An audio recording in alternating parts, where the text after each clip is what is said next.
Hey,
hey! Good evening, everybody. Happy Tuesday. So, hey, if you haven't realized, we're only streaming the one channel tonight, and next week we will be over on Lee's channel. So we're starting to flip-flop like everybody else. So if you didn't stay till the end to figure that out last week, I guess now you know. Yeah, make it a little bit easier for everybody in the comments. Be able to see what each other say instead of going back and forth between channels. You can all talk to each other now. See, we listen. That might be a good thing, but you never know. Yeah, it might be. Who knows? We don't know. Nobody knows. And Sarah put out a video today driving. It's like I did. Like when I'm driving down the road with thinking it. That's pretty good. Yeah. And she gave us a shout out on there. Appreciate that. And I got a new sub today that said Sarah sent me. So yeah, we're late. We just wanted to make sure you were on time because you usually come in a few minutes late, James. So I got something new today. Obviously haven't tried them yet, and I don't know. We'll see. The jury's out. Saracel Bee Escapes from Blythewood Bee Company. I went over there today. I mean, it looks pretty sturdy. This thing's like 6 pounds or something. And it looks like the plastic is kind of reinforced with this grid back here. So it's pretty stout. But thing $29.95 on their website. So I got a couple of those today. And, talked a little bit to them. I did contact Better Bee today about the giveaway whenever I hit 2,000 subs, whenever that is. Let me see where I'm at. So I've gained one since the last. Nope, I gained one and then lost one. So I'm back at 1985. So still 15 away. 15 away from that giveaway. So may never happen, guys. We might be at 17 or 18.99 or 19.99 forever. Oh, Randy says he has 10 of them. They work great. Okay, so I'm gonna try. You're gonna be like everybody else. You're gonna get one away, and then for some reason somebody's gonna unsubscribe. You're gonna be 2 away. Yeah, that'll be 2 away. So we'll see. We'll see. It's fun getting up to that point. Anyway, I don't have the big share. Lots of people sharing mine and putting stuff out either. So it's all good. All good. Slowly but surely we're building up. I had a swarm yesterday. I had I had a swarm yesterday, a small one, and I lost one of my colonies. So that was probably the one that swarmed because there was no bees in it at all. DP, David Pineda. Hey, Bob, get a haircut and a real job. I need a real job. Haircut might work, but the real job sucks. The gun company has not called me, so I'm losing faith on that. So we'll see what happens in the future. But yeah, it's just kind of been a rough day today. I'm actually, and I told Lee that's why we were late, guys. I'm actually have a dog that's in the process of passing away right now, so I had to take care of that before I could come on. So I was late getting in the back room. So it's my fault, guys. I apologize. But one of my Huskies is outside struggling to live right now. So we'll see how it goes.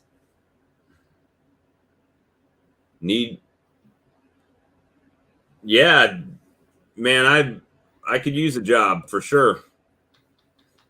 So, it's one of those things. He's over 10. And he was the runt of the litter, right? So he wasn't real healthy to begin with, and he's made it this long. And just out of the blue, I don't know if he got bit by a spider or if he a tick. I don't know, because we kennel them. They're kenneled in my honey house, right? So I leash them, take them out, let them do their business, go on a walk, come back. They go back in their kennel, water, food, close up. And yesterday, he was kind of lethargic and kind of falling over-ish, and just crying. So I took him out of the cage, goes outside, drinks some water, lays on the ground, just lays there. So I don't know. I don't know what's happening, but I've been around enough dogs to know that even if I carried him to the emergency vet, all they're going to do is run a big bill up on me and say there's nothing they can do for him. They can tell you just have to wait it out and see what happens, basically. Yeah, we did give him a little bit of, believe it or not, Benadryl yesterday. Benadryl pill, just to see if maybe it was some kind of allergic reaction or something like that. And we're trying to make him better, but more than anything, make him comfortable right now. And so he's outside on the grass, laying down, not howling, not screaming like he was in the cage. So help him relax and be a little more comfortable. Yeah, we just do what we can. That's it. I mean, what can you do? I was trying to deal with that yesterday, hive swarming. I don't know if I told you guys, I already oxalic acided my colonies this weekend. Yeah, I don't really watch the news and all much, but I was walking through the living room earlier and they had something on about, I think it was like 30 different dogs somewhere they were checking that have just been getting sick and dying.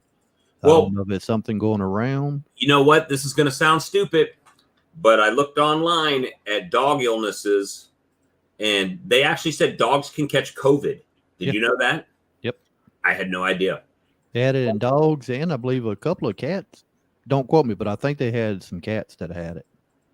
And so, dealing with that, and it's just, everything is everything. I mean, when you live on I call it a farm. It's really not a farm. It's a house with a decent piece of land that I put animals on, right? And it's kind of a makeshift farm. But whenever you have any kind of animals in number, you're going to have a certain number of them that are dying, sick. It's just the natural process. So I'm a big animal lover, but it's just, when it's time for them, when it's their time, and you just kind of, I just try to make them feel comfortable, and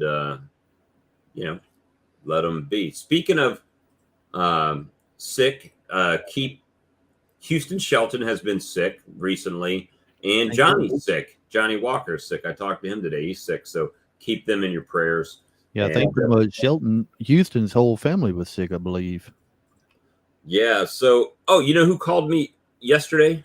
And this kind of is the reason I called Johnny to begin with. Jose called me yesterday, the California beekeeper. Mm-hmm. He called me and he wanted, catch up and see how the bees were doing and everything, and they're doing good. Um, and but he said he's going to be in Tennessee on family vacation for 2 weeks. And he was looking, to possibly meet up with some beekeepers that are in that area. Obviously, it's like 7 hours for me up there, so he's not real close to me. However, he is close to Johnny, which is why I called over there. And if I don't, he's going to Chattanooga. So if anybody's around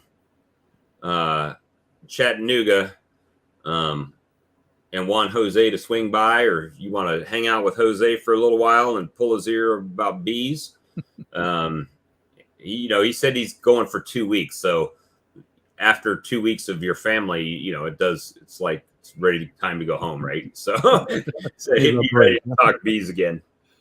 So I enjoyed Chattanooga when we went up there a couple times. Tennessee's is really nice. It's a really nice area. I like it. I just, right now I'm kind of worried with my bees, because now when I counted 60, remember when I said I had 60 colonies? I was counting 2-frame nukes and, all the ones that I was like, I don't know if I should really even count them. But I'm nowhere near that now. I'm in like the 40s right now, or 30s. So it's like the big ones are doing good. Some of my 5-frame nukes are doing good. My little ones are not doing so. Weren't doing so good. So we'll see. What's going to happen. If I end up with more than 12, it's been a win. It's been a win. Yeah, I learned a lot. So that in itself is a win for me. I learned about timing my nukes, right? Timing, like doing 2-frame mating nukes, doing them earlier in the year and stuff like that. So so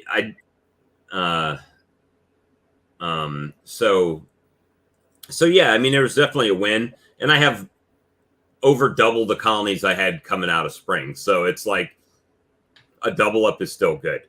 As long as I got to get into mine with all the rain. I mean, we rained out of work again today, but just passing by the different yards, pulling up and just looking at them, I still got bees on the front entrance. So at least they're still there. It's been raining for the last 2 days here. I think it's supposed to be all right tomorrow, though. We're supposed to have rain every day this week. Well, to be fair, I don't think it actually rained today, but it was just all overcast and everything. Let's see. No, looks like just cloudy. Thursday, maybe some rain. Friday, Saturday, rain. See, there you go. Sunday, rain. Monday, rain. Rain. This is the most rain I remember in South Carolina in a long time. Now, spring last year, we had a lot of rain. I mean, it was pretty heavy. This year, we ain't had much in the spring and first part of the summer, but now it's nonstop. So the whole reason I got these bee escapes is Ian Stepler kind of not incentivized me, but he got me thinking, right? How he smashes all of his bees back down in by putting the bee escape in there and forcing them all back into the first two boxes, right? Or in his case, one box, and then puts the feed to them, gives them pollen patty, and lets them go. But I've never had my bees, other than coming out of spring, where there's been that many bees in a box that he always seems to have in his box. So my thing is, if I do that, am I forcing my bees to want to swarm by doing that? So that's kind of where my thought is. I don't want them to swarm, but if I smash them all back down in there, does it make it easier for me to split and pull frames from? Or you know what I mean? It's like, is it easier to manipulate at that point, or what? Um, and I bought some coconut oil today to make those pollen patties that he makes with the Appa Biologics. Mm-hmm. So whenever that comes in, Now I got one for you, Bob. I got an email today. In fact, it's somebody in your area, South Carolina. What is the latest in your area that you would be able to get a mated queen back? when I did my that's an interesting question. Hey, speaking of Jose, and there he is. Hey, Jose. Speaking of that question, I guess what you need to do is go through as you're going through your boxes, you need to pay attention to if you're seeing drones or not. Yeah, that was So, my comment back. so my philosophy is, early in the spring, they're making lots of drones and they're trying to reproduce and split colonies themselves naturally, right? And we as beekeepers, we're trying to stop that swarm from happening by manipulating and making splits. Well, in the fall, there's still drones present, or this time of year here, there's still drones present, but they're not really making queens too much right now. Yeah. So I think your percentages right now in South Carolina are pretty good to get a mated queen back because there's not as many queens on mating flights, right? As long as you got the drone population. And Right. then, like I said, this time of the year, I mean, it being a dearth, the birds are out hunting for food too. Birds So and dragonflies. birds and dragonflies, so you got to worry about them getting a hold to a queen on their return flight. But still yet, I see enough drones in my colonies that if I had one or two queens trying to mate right now, they would probably have a sufficient drone population just out of my yard. Now, obviously, they're going to get it from wherever, right? But for me, that's the bald-faced hornets are out there too. But my bald-faced hornets get hit my open feeder with all my honeybees. So now the thing was, they said they had been busy, different things. Anyway, it had been about 5 or 6 weeks since they had been into the hive, and it got to a triple deep. Well, they went in to do an inspection and couldn't find no brood, no eggs, nothing. in none of the boxes. In none of the 3 boxes. So they took a frame of eggs and larvae from another hive and put in there, hoping they'll draw some queen cells. Well, they went in a couple days later, still wouldn't see nothing. If And then he went would in see a cell on that frame within the first few days if he put eggs in. yeah. Right. Well, First 3 days, they put eggs and larvae. Anyway, he went back in it within a day or two and still wouldn't see nothing. But he went back today and he's finding 10 cells in there now, but still no other eggs. So undoubtedly, it's a completely queenless hive. He was worried about maybe with the dirt that just completely quit laying. Even in the dirt, I mean, you can still have a little eggs here and there. Right. Well, down here we don't really get a brood break per se. I think there's always pretty much there's always brood in my colonies. It might be a little bit, but there's brood in there typically. It may be very little, but you're gonna have some. But he said the hive, since he called it as a swarm, it's been more aggressive than any of the other hives. Well, maybe when he was wondering about maybe either seeing if they would draw a queen cell, and if they don't, if he could get a queen, say from Man Lake or something like that. He ain't gonna get one from Man Lake. I said if he's able to find. I told him if he was able to find one local, it would be better. Is he near me personally? Is he like near where I'm at? What town did he say? No, he didn't say what town. But my suggestion, I mean, just what I would do. He said he would like to try to find a mated queen. I said if you can, and the hive is that aggressive, because he broke it down from 3 boxes down to 2. So now they're a little crowded. Things that's contributing to that right now. I mean, it was a swarm colony, right? It's triple deep. It's stacked full of honey, and we're in a dearth. Yep. I mean, mine's like that too. If I pop that box open, that big colony, they're mean, and they have a queen, and they're mean just because they're defending their stores. Well, he was saying they've pretty much been mean since he got them. Oh, really? So, I mean, my suggestion to him, I told him if he didn't find a queen in there and it had that many bees, if he was able to find 2 mated queens, I would split that hive in half and put a mated queen in each one.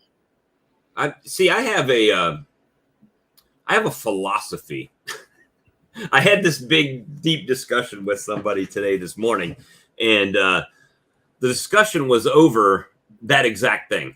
It's basically mite-resistant queens and queen genetics in general, and we were talking about how,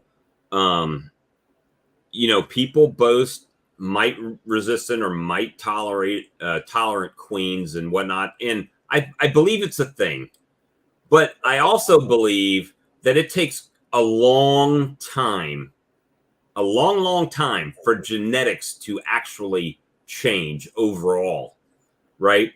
So, how many times have you gone to a colony? I know it's happened to me. I've gone to a colony, I bought a queen, she's marked, she's in there, and then the next time you come back, she's not there, but now there's an unmarked queen in there, right? Where they've just superseded her and you've got another queen. Now, I say that because you don't know the genetics of the drone she's mated with.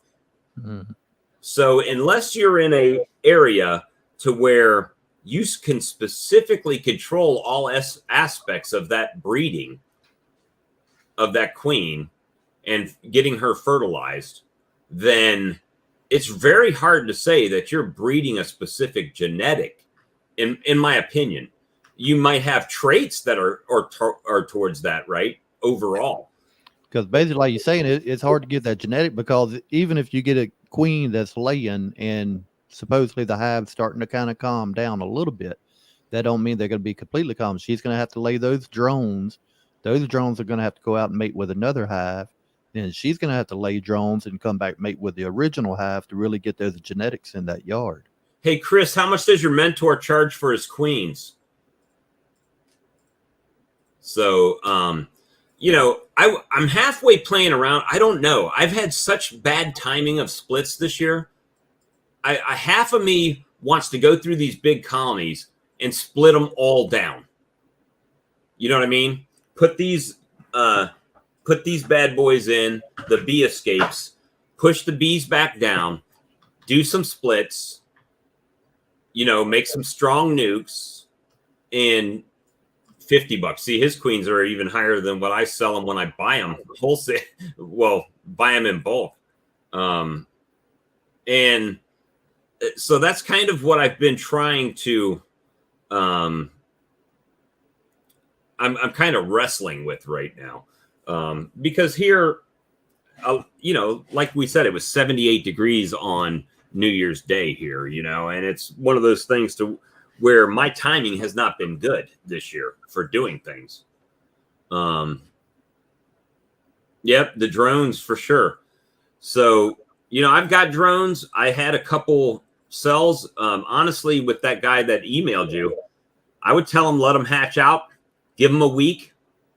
But, in the meanwhile, try to find a queen if he can and see if they make a queen. Give them a chance, Yeah. Well, he said they got 10 cells in there now. Now, I mean, once they start kind of developing more, they may end up tearing some down and making their pick which one they really want. But he was just worried about getting a mated queen back this time of year. I told him it was possible, but I mean, it just depends on your drone population, how many birds, dragonflies you have in that area. Some places are higher but population. He's got 10 chances, right? There'll be a few of them that hatch out and go out. And they'll pick the best one. But it's like, I would probably, if they've already got queen cells, within the next week, they're going to hatch or so. Yeah. So I would wait it out. Which one I gave him the advice is if he could find the queens to make a split. That was before that I knew he had the 10 cells drawn in there. He emailed me back afterwards. Yeah, I would let him go. Let him try to make. First info I had, he put the eggs and larvae in there. Went back a couple days later and still didn't have any queen cells. Well, that little swarm that I found the marked queen in. Mm-hmm. Last time I checked it, it had 2 capped queen cells in it. That they made, the swarm made. So I was like, if they feel like there's something wrong with that queen, then I'm going to let them try to make one. You know what I mean? And let them, if they, and that's just kind of what how I was feeling, that I'm just going to let them try to make one. And if if it works, it might work to our favor. I think it's a Jose Queen because those are the ones I went through and marked after the fact, right? So, hey, Gunline. So, at any rate, that's kind of matter of fact. I need to go over to my YouTube channel so I can. Oh, I'm muted over here. Cool. I already did. I did something right for a change. Let me see. Let me go to my channel. Hey, Lee, if you want to drop the link, and I'll go ahead. Oh well, it's not muted. Let me see. Let me go to my. There we go. Now it's muted. Drop the link, and then I'll pin it. There you go. Pin that up there. So almost exactly 30 minutes or so, close, that we've rambled. Yeah, and 25. Yeah, I saw somebody say they had them for like $10 plus shipping. There you go, Daisy. Steve. I gotta find out where Baxley, Georgia is. How far is that for me? Baxley, Georgia, from me. 3 hours and it's 215 miles away from me to Baxley.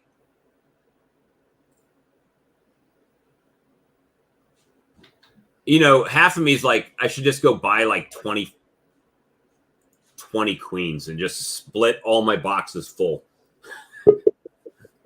Holy crap, it's not 10 o'clock and look here. Coming in early at night. Like I said, as soon as we wouldn't even actually started the stream yet, and Charlie was already in the comments. That's on great. Tuesday. So how are things with you, Mike? Really good. I've got, I didn't bring it out here. I got some, I don't know if I mentioned this last time. No, I wouldn't have. I just got some of the Swedish shop towel glycerin and acrylic strips. Hold on. We got too many bald guys on the screen giving me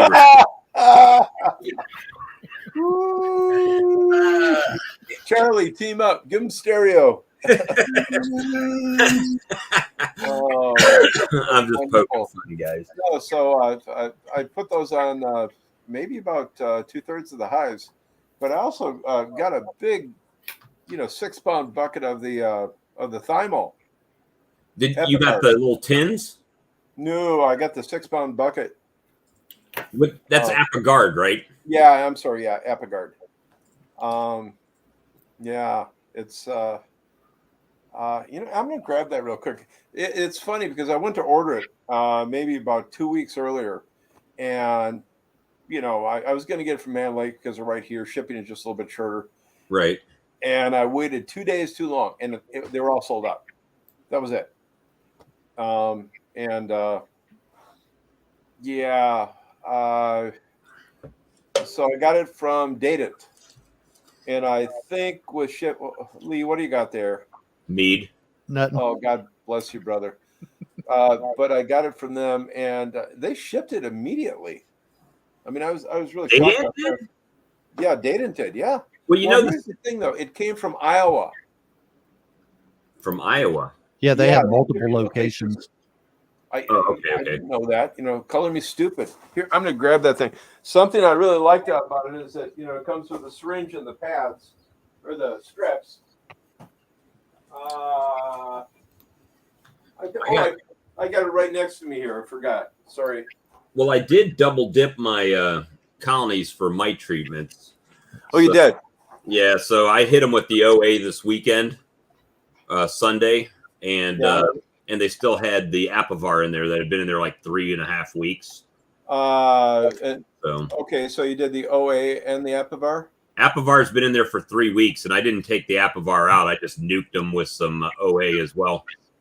I can't see whereas that's a problem now. Here's a bit of curiosity I have. This and then I had a colony of swarm the next day, so well, who knows? But okay, 6-pound tub. It it doesn't say much on it. But anyways. So that's just the solution then. That is the solution, and you get the big syringe with it. 60 ml syringe. Yeah, and Probably then from Becton Dixon. yeah, and then just paper pads. Okay. And I'm guessing there's maybe about 50 of them on there. But something I've been really curious about, though, is that I know that Apogard will really kind of shut down the queen. And so I thought, okay, well, that's fine. So you're getting a brood break, to a point. And I thought, I wonder, yeah, DC, exactly. Bob Binney uses that. So, but something that I've been meaning to write to Bob about is that as long as you're in that basically a thymol brood break, why not hit them with some oxalic at the same time? No, I'm not going to do that without talking to Bob. That's just it. End of story. Yeah, you got Sean's got that formic. He's in Lansing, so he's got the perfect temperature for formic. Where'd that come from, Lee? Yeah, Sean's honey. Oh, nice. Very, very nice. It's Sean's honey sign. Oh, very nice. Hey, just to let you know on that date ant thing, though, they do have 11 locations. Thank you. Yeah, because they had a list on the website where delays were, and it listed all these things. I'm like, wait a minute. And I didn't know it was there at all, but I'd like to know if we can double team them, inducing the brood break with the Apogard. Why not? Look, it's the freezer queen. Hill. But the other thing that I've done here, I just finished going through all the hives, and I put on 2 1-pound patties of the. I was going to do the put on the frame, Charlie. The pollen sub, the man like Ultra Bee. And what I did though is I mixed it with my funny honey from last year that I've been saving from drawing frames up specifically for this. And I thought it was just a little bit too runny, so I just did it in paper patties. And the new hives are just killing those things.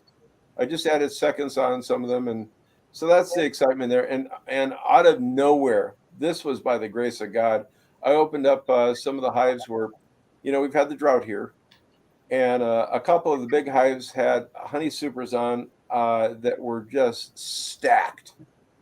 I couldn't believe it. One of them was so heavy, I would have got down to my knees and prayed, but I don't know if I could have got back up. I've never picked up a honey super that was that full. It was 9 frame, but that's there. And just a lead up here on the other side of the border with Wisconsin. I think I mentioned that Troy Slaughter has got like 12 production hives there. And with the honey super he's got in there, we did a rough estimate, and that's going to be roughly about 3/4 ton of honey. 50 supers on those things. And the only problem with that is that, we literally need to bring step ladders to get the damn things off. Now, how are you guys storing your supers once you pull them? Well, in Minnesota, okay, so both Troy and I actually have dedicated drying rooms. So we'll put them in a drying room with a dehumidifier and a fan, and cross stack them. Not line them up, cross stack them so you can get some cross ventilation and get them off the ground with, like, say, like some good distance. At least 4x4s, and we let them sit in there, and then we'll extract them as we go. I can get probably in my room here. I think I can get roughly about 40 supers in there. And you have no issues with wax moss or hive beetles or anything in your room? Nope. And I don't know why. We've never had that problem. Charlie, how do you store yours over the winter? Oh, over the winter? Yeah, over the winter. Charlie, let me grab this real quick. So what I do is I stack them up. I put them on that giant Make breeze, for goodness sake. I put them on the giant pontoon and let the bees rob them dry, and I leave them there until we have the first really hard freeze, and then I stack them up, and any eggs or larvae, and it's gone. There's no worries about wax moths at that point. So I apologize. I wanted to get that in. That's how we're doing it in the winter here. Well, Mike Berry just stands his up on the side, in the boxes with the frames, just stands them up outside on a pallet and just lets them be.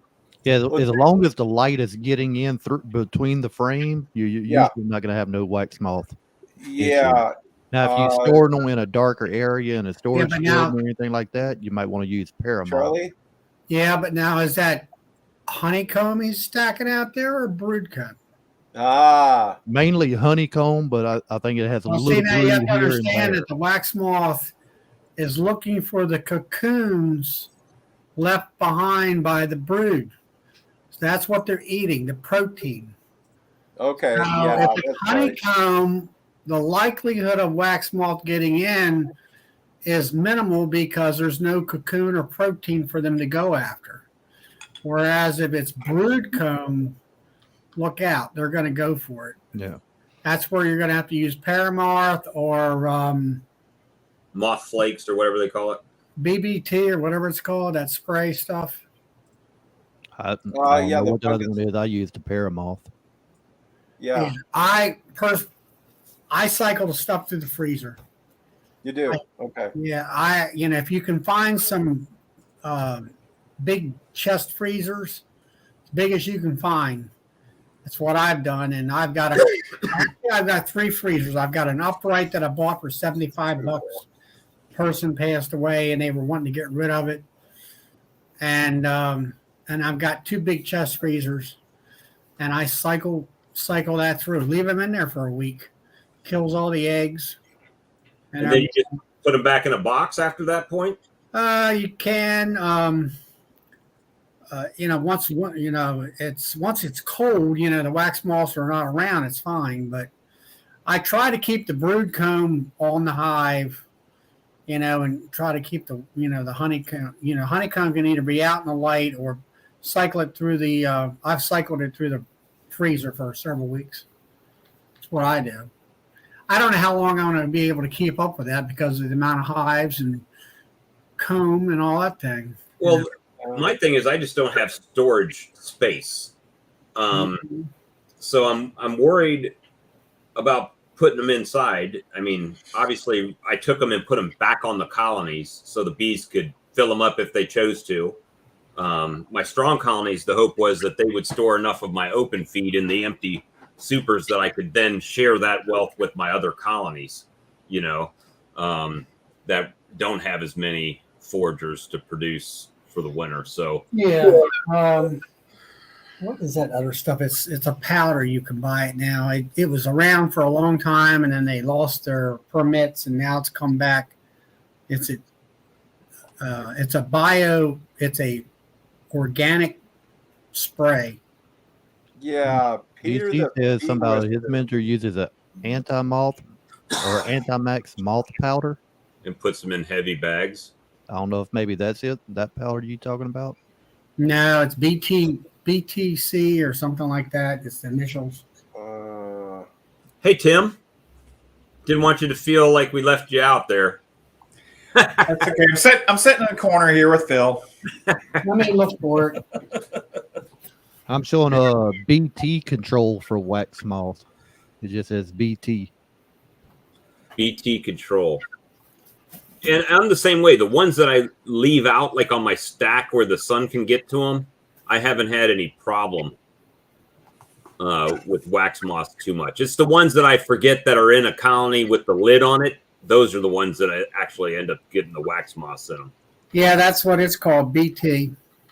How much is that stuff? There's, of course, it's like oxalic acid. You can either buy it labeled or you can buy it off of Amazon. It's not quite labeled. And then you just mix that with water and use a pump sprayer and spray it on your comb and put it up, I guess. Yeah, a friend of mine gave me a little sample here. I actually saw somebody get a grow tent today, and they used it for something entirely not what it was for, right? They were using it to put their mining rigs in to get airflow through and cool them off. So totally not beekeeping. But I was thinking the same way. If I had one of those plastic, stackable racks you can get at Walmart or anywhere, just a bookshelf, and had one of those zip-upable grow tents around it. See, you slap a bee label on it and it goes up 500%. Yeah. Well, that's for a 35-pound bucket, though. I normally just get the little 5-pound bucket. That's enough for me for the year. All right, now what is it? You have wax moth or mothballs, I should know this. There's two different chemicals. Naphthalene is in mothballs. Naphthalene, which N means no, and there's a other stinky stuff. It's like mothballs, but it doesn't have naphthalene. It's got something else in it. Look at the emoji that DC used for Phil. What is that? Guys, That's not. It's not anatomically correct. I don't even know what it means. I need my own. I need my own. Like the hand long signal. and prosper sign from Star Trek. Doesn't look like that, but Close. I'll be back. I got something I'll show you. Okay. Tim, how you storing your honey supers up there? we talk quick, Tim. Talk quick. Well, I'm going Charlie comes back. to. I after freezing, I plan on bagging. Unlike Mike and Charlie, I don't have a massive amount of Moths. so I don't have the moth problem either, but I don't have a massive amount of supers to store. Yeah, I've only probably got 20, maybe 20 supers. But I don't have a big freezer either. I do have a refrigerator, my beer fridge on the porch. I could, line some comb up in there. And I don't know if it has to actually freeze or just be cold enough to kill something, Yeah, I think they have to freeze for like 48 hours or something like that. I got a big deep freeze. It's a little over 7 foot wide, but it's full to the rim right now of other stuff. I guess I could just do what Dan's doing there from Swamp Hill Farm Apiary. I could just take a big garbage bag and put my whole super frames and everything in it and just tie it up, because I do have the big industrial strength trash bags from Sam's Club. Just bag the whole thing up. Yeah, you can do that, and if it's available, you can flood those bags with CO2, and you kill the moths right away, just then and there. But I don't know how long or what density you have to do that there. I did find that there's another name for that BT, and I put a link up there where you can get, it's fairly cheap. Atari BTDF. Yeah, and then Peter, the Bee Whisperer guy, he's actually really kind of a hoot. He did a clip on treating those things. I had to give him a little crap though, because I think he was painting it on, and I wrote to him and I says, why don't you just spray it? Now Dick Brickner though, what is it? Bob Binney's friend down south. Yeah. He stacks all of his combs out just outside, and I don't know what he does before that, but that's is he down in Florida, Dick Brickner? I think so. Yeah, he and Nathan was down there visiting him, but he just keeps them stacked up. And somebody asked him, "Do you ever have any problem with moss?" He goes, "No, it's never an issue." But he, again, Charlie, he might just be doing straight out honey soup, all brewed and never seen brewed. Yeah. Hell's hives. Instead of doing the newspaper on every level, I stack 9 to 10 medium supers, and I put a piece of the plastic, I'd say like the little board that you put under the floating wood floors. They got a plastic membrane you lay down. I put that underneath my hives to keep anything from getting under it, because with the plastic it seals every crack.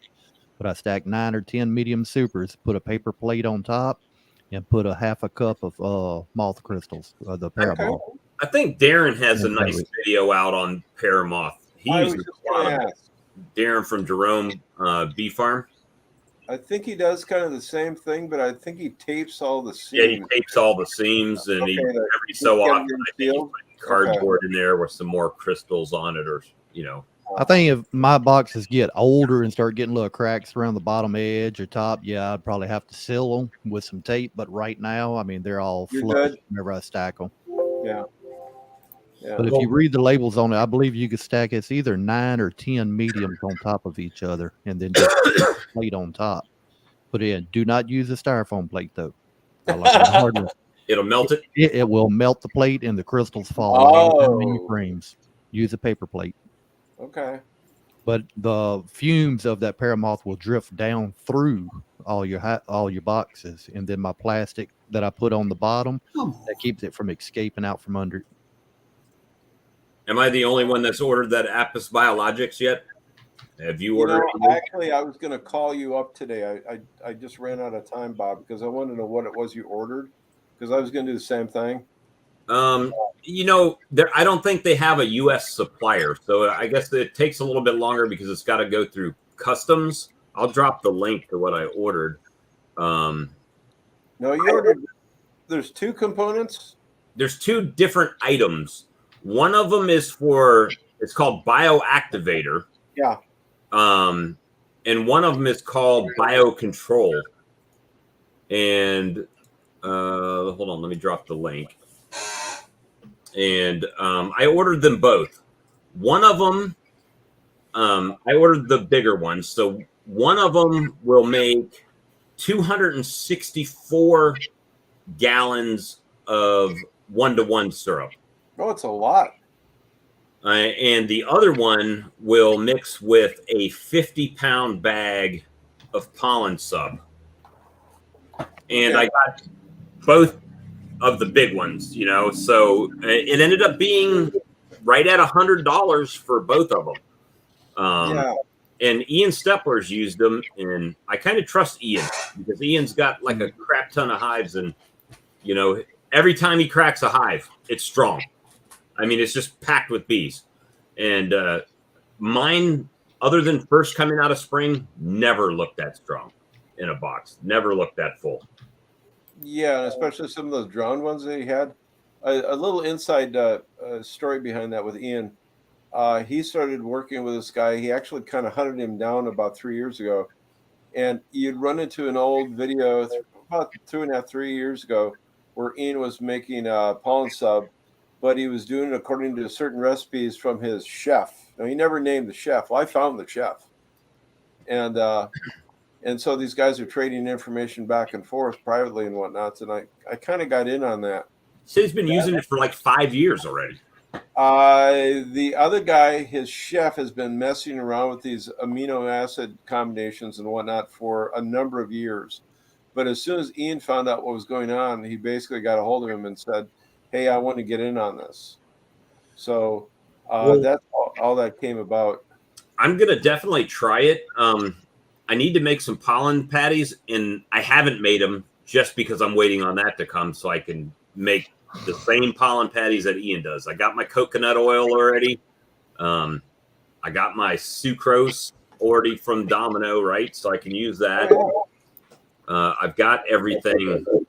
I think there's one other item, some other oil he put in there that I'm not sure what it is. Yeah, I didn't get that big a jug.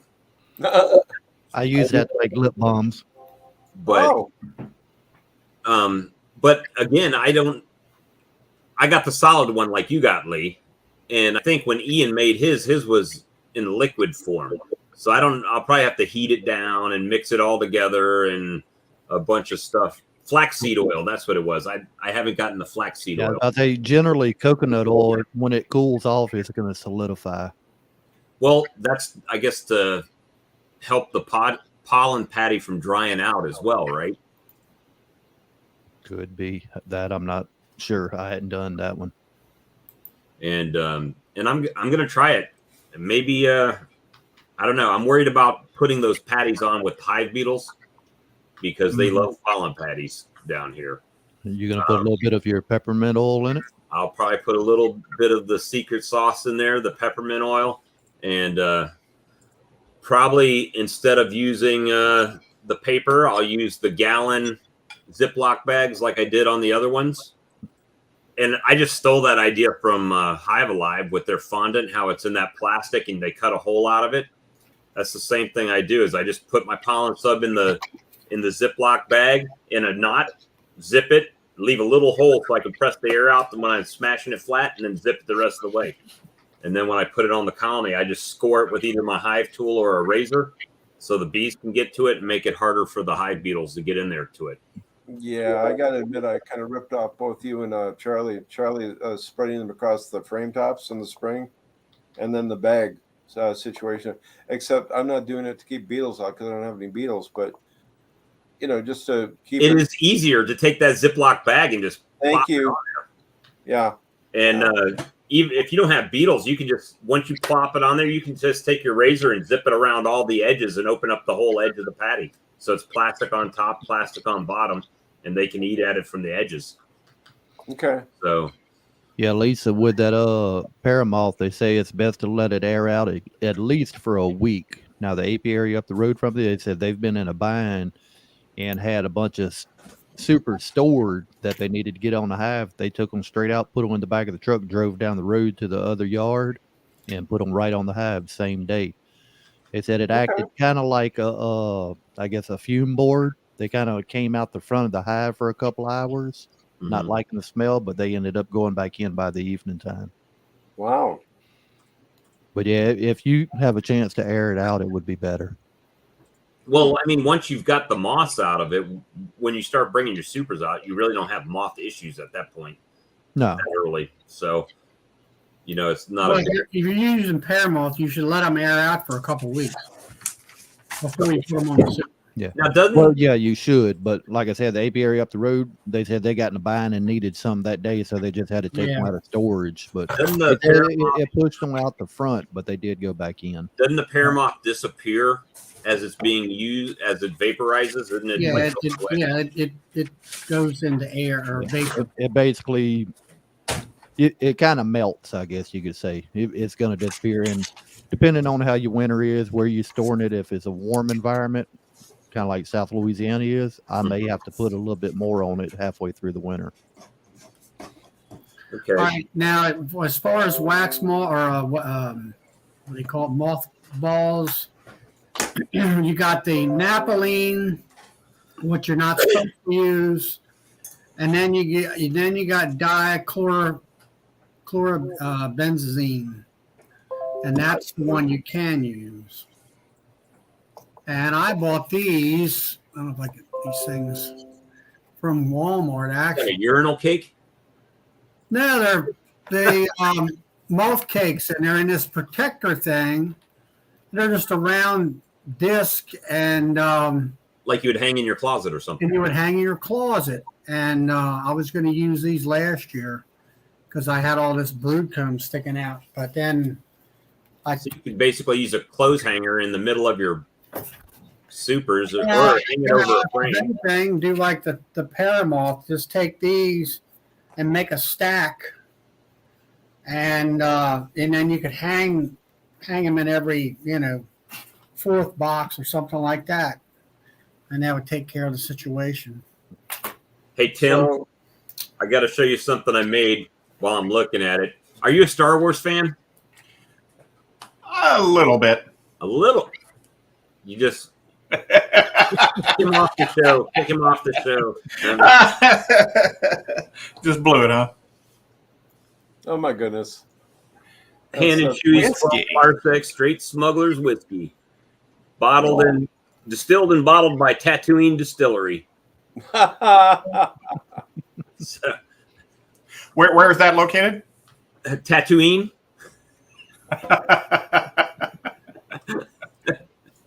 So, so I've been messing around with that stuff. So it's been fun.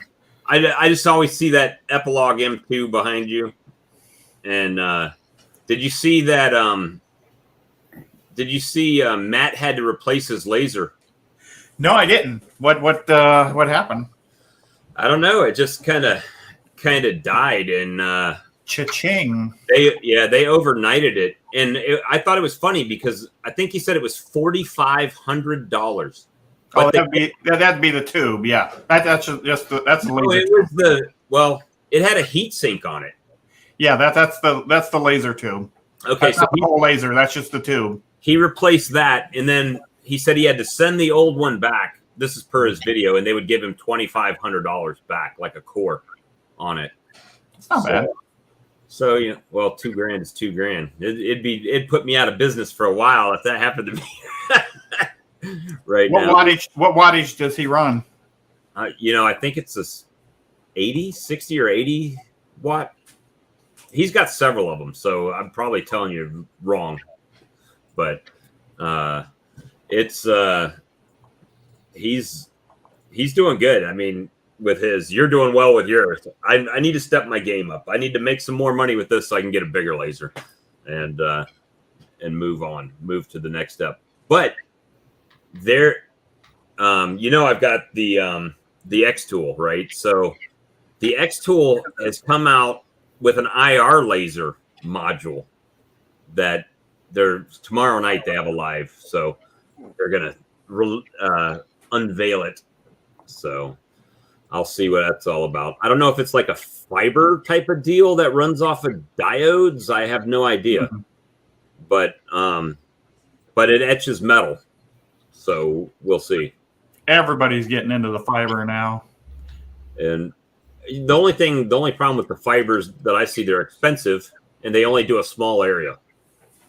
Yes. So if you're doing like a challenge coin, then, you know, if someone wanted 100 of them, it would take you quite a while, even though they're fast. Once you do fiber, you get to be cool. Yeah, see, You got to wear these guys here. I do it every time yeah. Mike and Charlie come on because, and now Phil, you know, all the bald heads on here are like slinging rays. So it's the laser thing. I mean, it's to me, it's quite cool. I enjoy it. I just, you know, I don't have the sales, that whole Etsy thing. As far as sales, I've sold more on Facebook than I've sold on Etsy, just from friends and stuff. But now I'm starting to make them go to Etsy to order it, just so my store looks like it's got more sales and builds more confidence in the customer, I guess. So, How you doing today, Phil? Still celebrating the 50th? I was about to say he turned 50 and he's kind of getting a little bit slower now. I'm not. I was told I wasn't allowed to take the balloon away. My wife said it costs so much, I have to wait until it wilts and dies before I can put it in the bin. You're going to paint a 1 on it next year. Maybe she's waiting for me to wilt and die as well. Well, then she's going to feed you. Too. Did you do anything exciting? I'm actually stunned. I was put in the same bracket as Mike and Charlie, and the whole And me haircut too. situation. I just chose to cut my hair short. Not like those two guys. You see mine. I talk a lot of smack, but I've got very little left right here. So it won't be long. When I get that connection between this peak and that peak, when it connects and I just got the Bozo the Clown in the front, it's all coming off. Tim, we all know that's a wig, so don't even bother. We all know The that's a wig. 63 years old, baby. All my hair. Yeah. So did you do anything exciting for your birthday, Phil? We just had a nice family day, nice family barbecue. And then he took the week few off hours. after to recover. A few hours in a hot tub and a week off after, to recover. Sorry. Well, that's good. It sounds like you had a good time. Yeah, we did. I had Maybe. about. It was more like we had about 4 weekends of birthdays. A lot of my family came, but they all came in stages. So I had my niece and boyfriend one weekend. I had my brother and wife another weekend. My mother and father another weekend. Wait a minute. Your niece and your boyfriend, or your niece and her boyfriend? You said No. you said you had your niece and boyfriend that came. See, he froze up. Yeah, my computer's playing about like shit tonight. Oh my gosh. So, what's you guys' big plans for your bees? What's going on? What stage are you in? You guys are north of me, so you guys are probably a little. Well, I say that, but then I look at Ian, and Ian's like already got all of his hives ready for winter, got feed on them, got them down to single brood chambers, and I'm sitting out here with skyscrapers still in the backyard, trying to figure out what to do. Is y'all's goldenrod blooming up north yet? No, it's still bud, still budding. What we have right here is a lot of jewel weed, a lot of it, ironweed, and I believe the girls are bringing in pumpkin. It's really, really bright yellow. I mean, we're talking an extremely bright yellow, and I believe it's pumpkin. Pumpkin. I'm getting a very little bit of like light cream or white pollen, and then they're hitting my thank you. They're hitting my jewelweed. They're hitting my pollen feeder. And then the only thing I've seen is hogwort that's around here that's blooming. What about you, Mike and Charlie? What are you guys doing?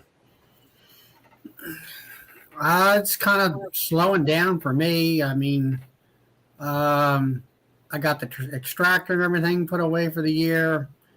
I've got Formic Pro on there. It'll be coming off the end of this week after the first 2-week treatment period.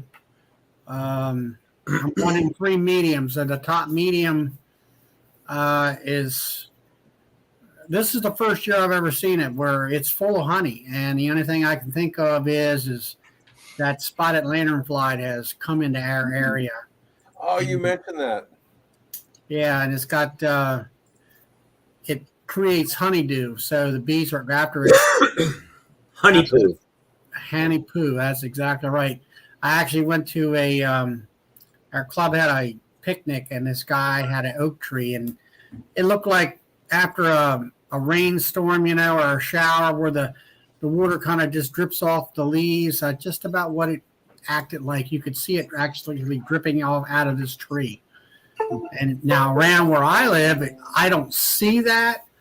I see the bugs, a few of them, nothing,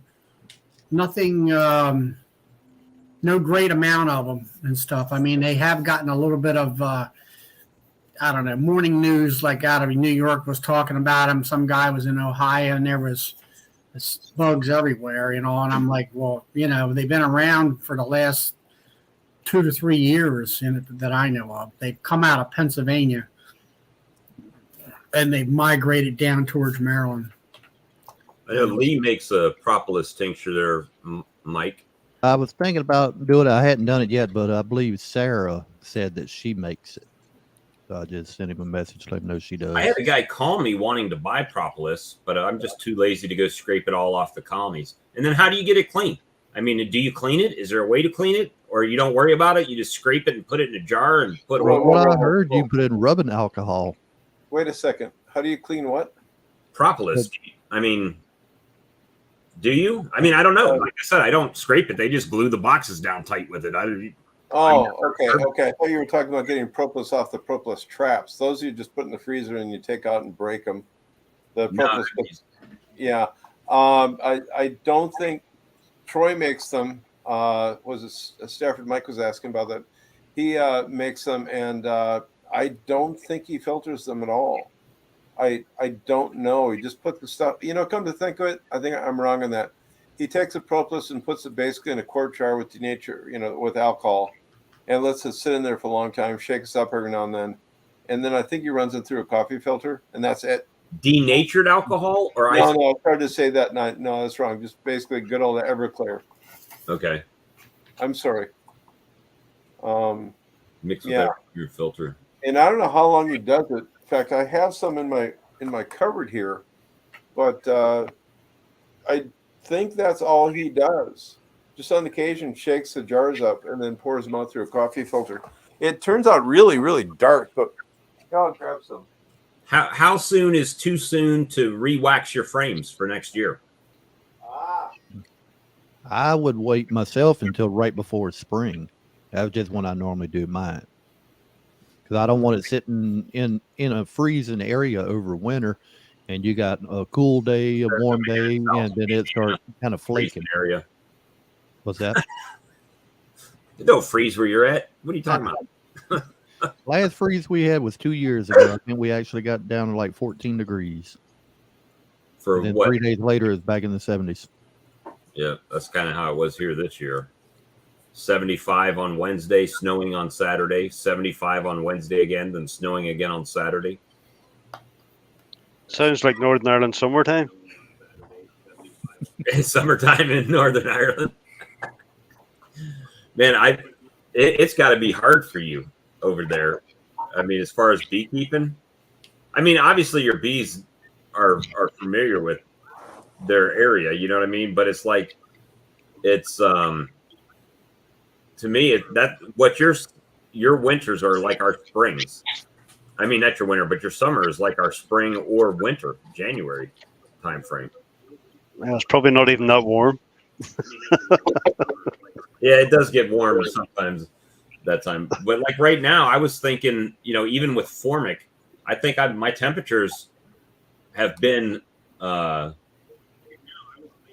a temperature range that I could have used formic instead of Apogard, but I had already ordered Apivar. Sorry, not Apogard. I could have used that instead, but I wasn't going to chance it. It'd have been my luck. I would have bought, you know, $200 worth of Formic Pro, and then it would have been 95 degrees all the way till October, and wouldn't have been able to use it.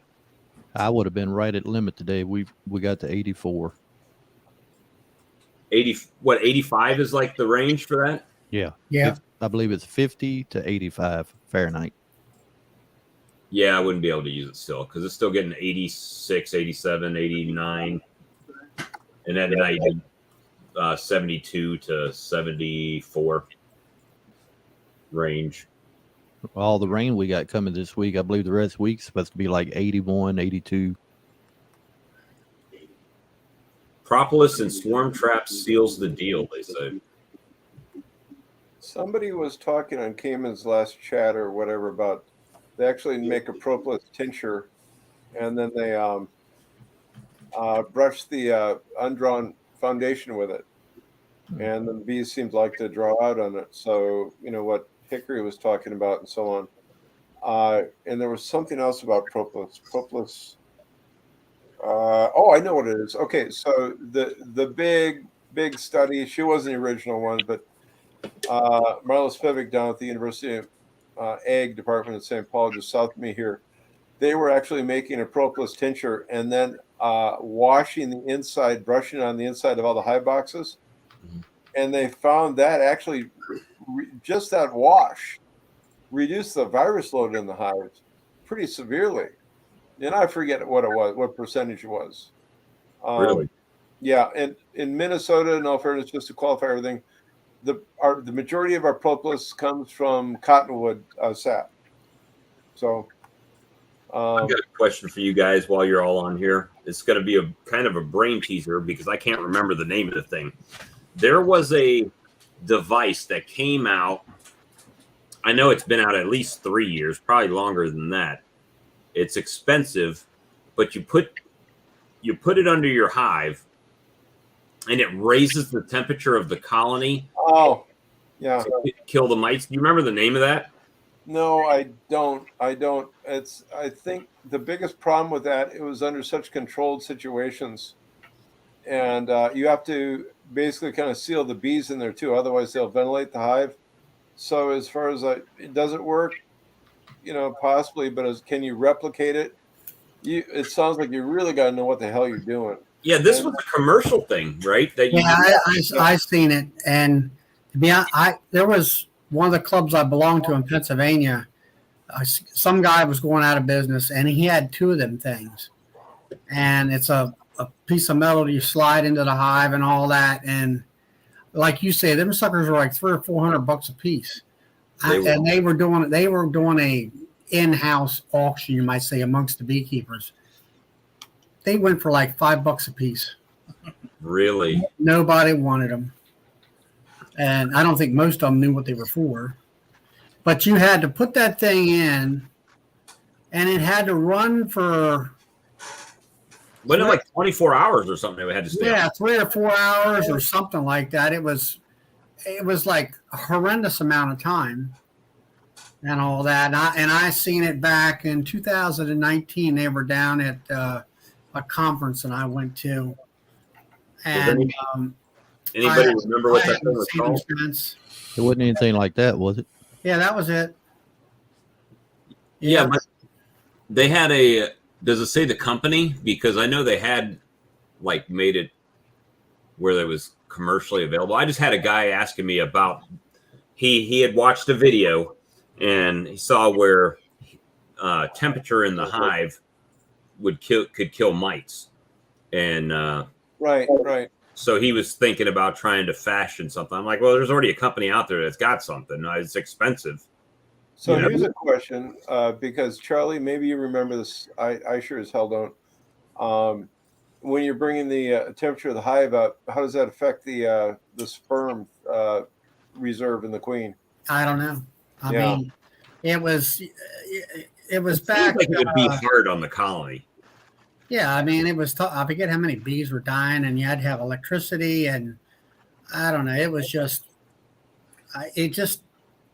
How long did you cook them for? I think it was like 6 or 8 hours on each hive. So I thought it was There longer was than so that, much but time. It was like forget it. yeah. And you I know, think it was still experimental, and I think it was. There wasn't any really research done on it. And I think that because the people who would do the type, let's say a Randy Oliver would want to research something like that, it's like, what good is it when you've got hours per hive? yeah, exactly. It's like it's inefficient. It's just forget it. It's no good Yeah.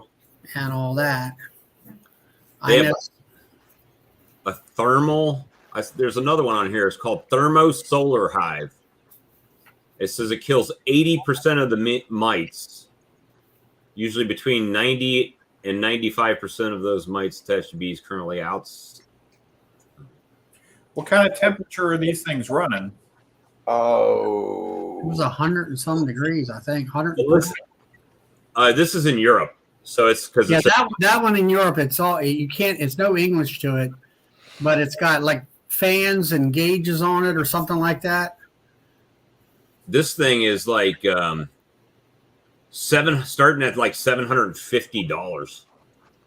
Yeah, it just It's completely impractical. yeah. A YouTube user at the U of M said something about that, but it would kill the larva too. I vaguely recollect that. And it just comes back to, let's say it does work. Why in the hell would you still use it? That's just my opinion. Mighty Mite Killer, is that what it is? No, that would be an 8-pound hammer. I know there was a company that was selling this thing, and you just basically stacked. It was like a bottom board that you stacked your bees on, and then they it basically cooked them. But yeah, it was Mighty Mite Thermal. If memory serves me right, they were screwing around with that for a year or two, and then they immediately tried selling the thing. Forget the practicality of it or whatever. Yeah, that's what I was thinking. I mean, they do so much to try to control the temperature in the colony. Bearding, everything, right? Is around that. Bearding, and I got a loop from somebody, but the to force heat in there seems counterproductive, right? It's going to kill. You think it would kill the eggs and everything else?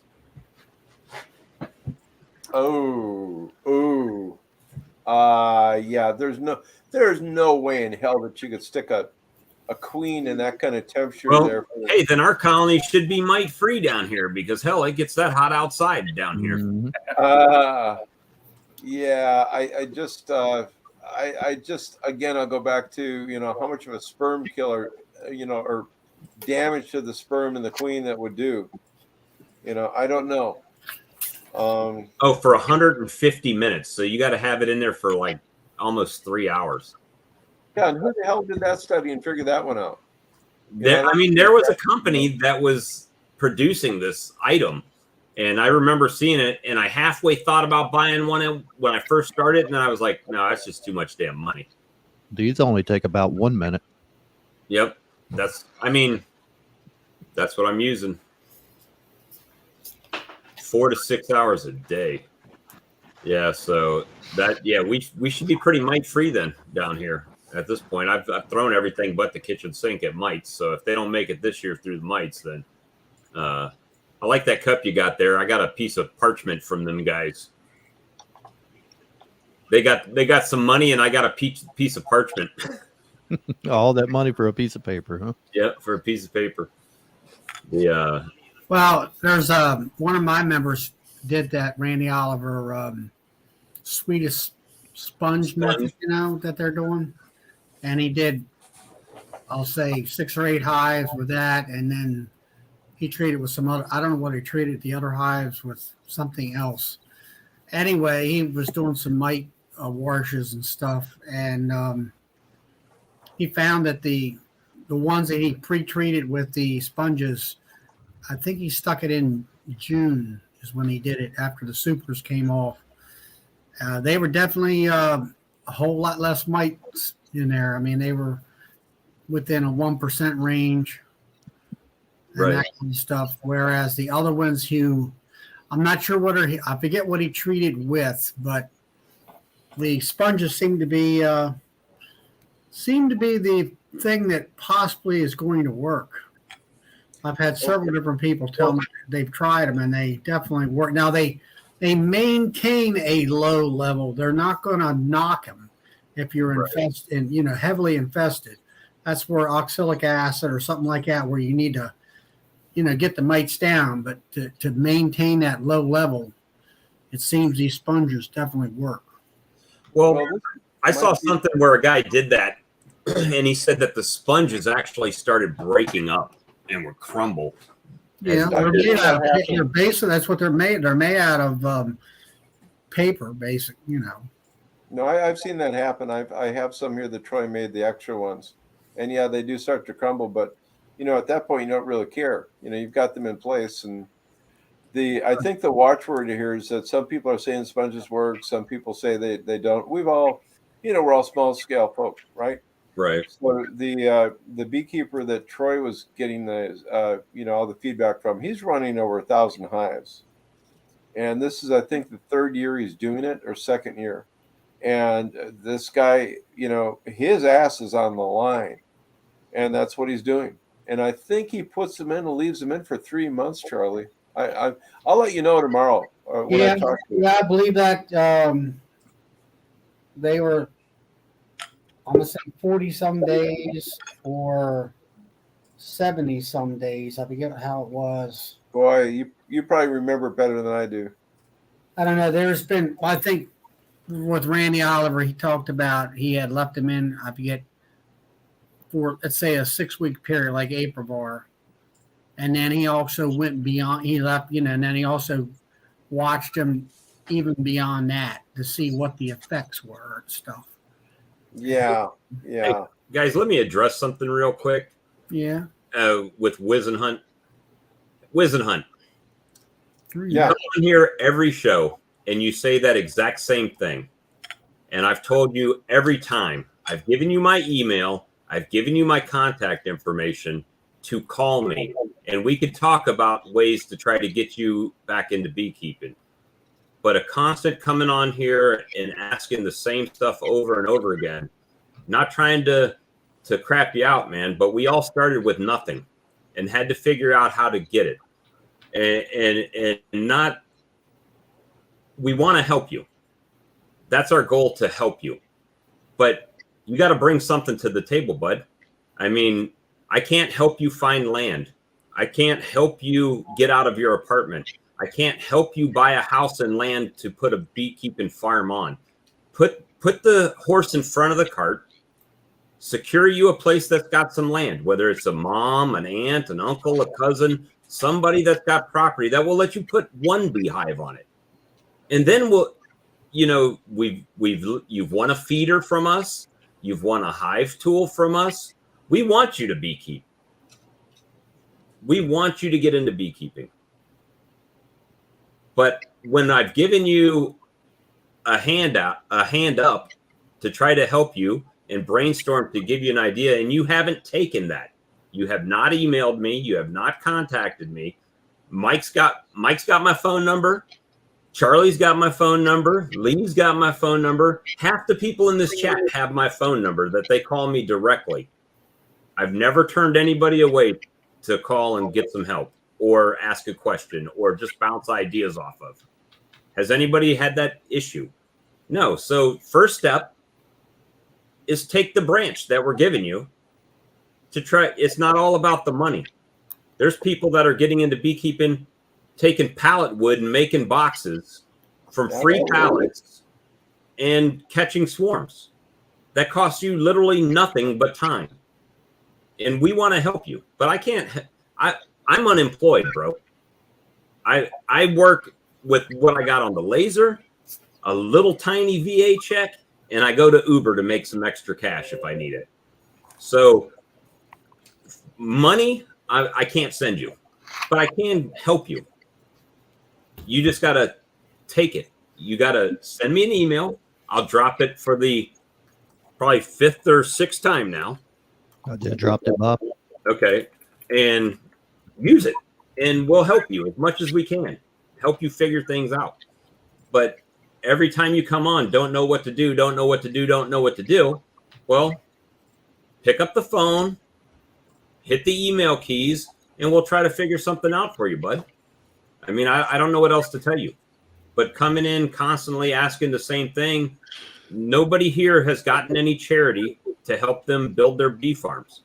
And so we can't, most of us can't do that. We can't afford to do that. Especially when your GoFundMe's for $500,000. I mean, it doesn't make much sense. Nobody's going to buy you a house and a farm to put bees on. It's not going to happen. I mean, I don't want to be the bearer of bad news, but you got to be realistic about it. Start small. $200. You know, you got a colony, you got bees, you got everything you need. But reach out to me. I can try to help you figure something out, where to put it. I mean, I've had people offer me land to put bees on just because they were coming to buy honey from me. So, I mean, we got to figure out how to get you started, brother. And it starts with you. It doesn't start with us. It starts with you. Yeah, you don't have to have the bees on your property. Right. That's it. I mean, we just got to figure out how to get that happen for you. I'm not trying to be negative. This is a very positive show. YouTube user. It's just we got to figure out a different way than a GoFundMe and send me $450,000 because that looks scammy. Just to be honest with you, it looks scammy. You know. Yeah. Bob, well put. I mean, I don't know what else to say about that. Change the subject here. Yes, sir. To a new beekeeper. I have Sergeant First Class Dustin, one of my guys. He's been trying to stroll up here. Dustin, say hi to everybody. Welcome to the show. I'll have to look at what's messed up now and stop getting distracted. Okay, yeah, he's supposed to be out teaching. I forget what base there, but I just wanted to give a shout to him because where's he at? Unique guy. What state? Minnesota. He's maybe about 30 miles north of me out in the country here. You guys got a base in Minnesota? We do, as a matter of fact, but he's in Southern California right now. He's doing a career path instructional course out there right now. I believe what it is. And I wish I remember what the name of the base is because they ran out of water a month ago. Oh, is that like 29 Palms or something No, like that out in the middle of the desert? he'll jump back. Gee, thank Mike. There he is. That's Dustin. I'm teaching in Hunter Liggett in Hunter Liggett, California. Okay, cool. Well, thanks for your service. Yeah. So him and his friend Jack, they're great. They really are. And so I just had to interrupt and because he I know he wanted to be on here, but you know, yeah, that's the other thing. We open this chat up to everyone. Anyone can come in. We've got the link every video in the top. So if you want to come talk bees or join, everybody's welcome, except for like one person I can think of. But other than that, it's pinned to the top of the comments, and I'm going to drop it in the stream again. And yeah, so I mean, you even let me in, which is just incredible. We even let you in, and you just sit over there with your balloon in the background, going in and out. And where's Sarah at? She's supposed to be on here tonight. She did come in, and then she said she had to relocate a hive, so she had to go. Her phone or her computer is still in the chat, but I think she's moving a hive. Okay. And you know, I think with anything, did you guys know that Flow Hive now does it live the same time as you? Yeah, it does what? Tuesday. They do a live show now at exactly the same time as you guys. The Flow Hive show? That's all right. Hey, you know that I was this close to pulling the trigger on a used Flow Hive today for no apparent reason. I have no need for a Flow Hive, but it was so cheap. It was like, man, how much? It was like $200. Oh wow! I would have jumped on that. Yeah, so that was the thing. You should have bought it. I would love to see you on a Flow Hive. Me too. I'd be like, and I'd probably lose the damn little tool and wouldn't be able to ever harvest any honey out of it, and then be stacking regular supers on top of it. Oh, I don't get any honey either, but it's good fun. I believe I'm waiting for Phil to put up a video where he shows I've scrapped the Flow Hive. Look what I've done. I've turned it into an aquarium. No. One, Phil? You have a Flow Hive? I have 2 Flow Hives. Really? And with all that cold weather, does your bees actually get out and fly and make honey? They certainly get out and fly. Making honey is another problem. Usually it's 50 degrees. I mean, are them black bees fly in colder weather? Oh, the black bees fly anything over 7. 7. Oh man, I'm missing dwarf wrestling right now. 7 degrees Celsius. That'd be about 44.5 Fahrenheit. Oh, okay. Okay. Yeah. I was trying to see if I saw Sorry, that. Guys, my computer is just playing havoc with me tonight. It's cutting off all the time. My question is that you can see the but yes, on the sides. Local black bees will fly. Yeah. Well, you can see the side of those supers, but you can't see the inside of them. I guess do you tear them apart to make sure that you know when to turn the key to knock the honey out when they got it capped over? The only good thing is they have a window on the back where you can see all 7 frames. But obviously you can only see the end. Mm-hmm. The end caps of all 7 frames. But I mean, my 7 frame super is full of bees at the minute. So I still have all of my 8 fingers crossed that we will get honey this year. Yeah, that's good. I was just wondering about the moisture content and whether it's capped or not. That would be. Yeah, you have to remember still that my Flow Hive is still in its first year, so they. I'm not going to lower my. I'm not going to lower myself to that comment. I've seen some people, they have trouble with flow hives, can't get them to draw, feel nothing out in them. Then other ones, I mean, they Well, just completely packed out. I think that I'm putting it down to being the first year. They have to do so much work in the first year, Phil, you're covering probably everything right. in covering everything wax, covering everything propolis, getting it the way they want to. I'm not expecting to get honey this year, I've got to be two honest. of the fake flows. They used them last year. They wouldn't touch them this year. Interesting. Well, I mean, I know that I started watching the Vino. Probably realized they were fake, Tim, and they thought, no, we're not going into that. They might have been them knockoff flow hives. You never know. Yeah. But I started watching the Vino farm because of the flow hive, and then I just continued watching because of his, his journey through the beekeeping as he was learning and stuff. He makes good content. Yeah, and he finally had that one video out. He says people asked him what he was doing with these flow hive. Well, being in I think it's New Hampshire where he lives, the honey season is very short up there, and it just doesn't work in his environment because of the cold, or the very short season that he has. I mean, they're talking snow up there when we're talking, honey making in our area. So I was just, it's a nice concept, but I think also, I think the Vino Farm pointed out, it came from Australia where they have a very long honey flow. Oh, no kidding. I completely forgot that, Charlie.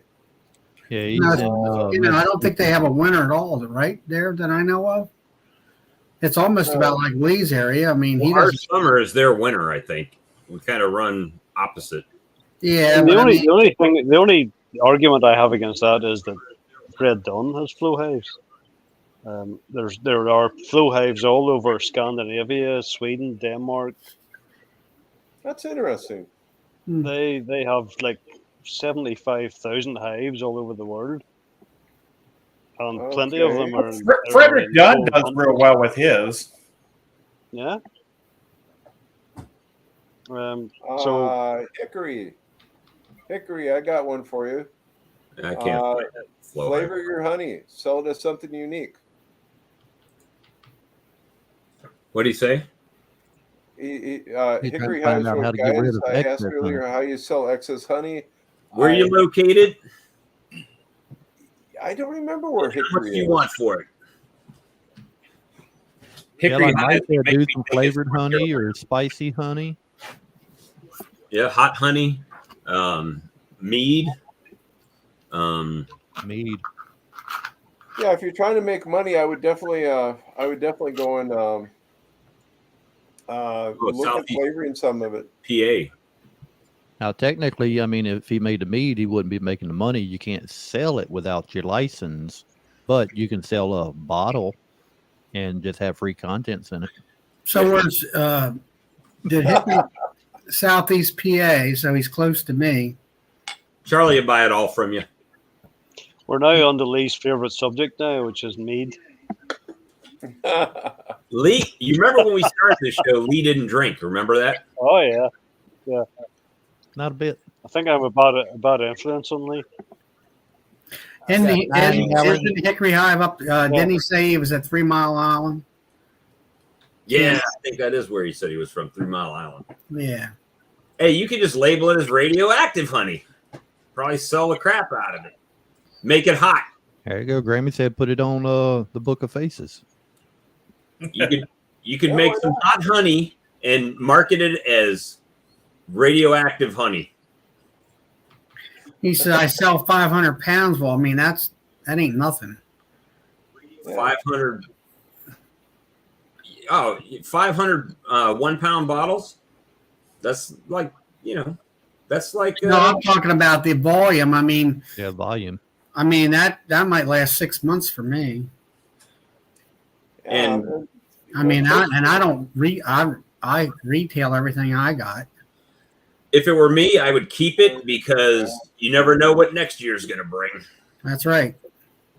and then you can You can always chill it or freeze it, and then put it in a honey warmer next year if you low. I don't know. Find a few few like bakeries. Lee does farmer markets, and then you've got some local stores where you can kind of sell it by the case. People I work with, generally, I bring a case to work every now and then and sell. Yeah. Bakeries. Yeah, but bakeries going to buy it by the bulk, and they want cheap bulk price. Those bulk $3 a pound prices. Forget it.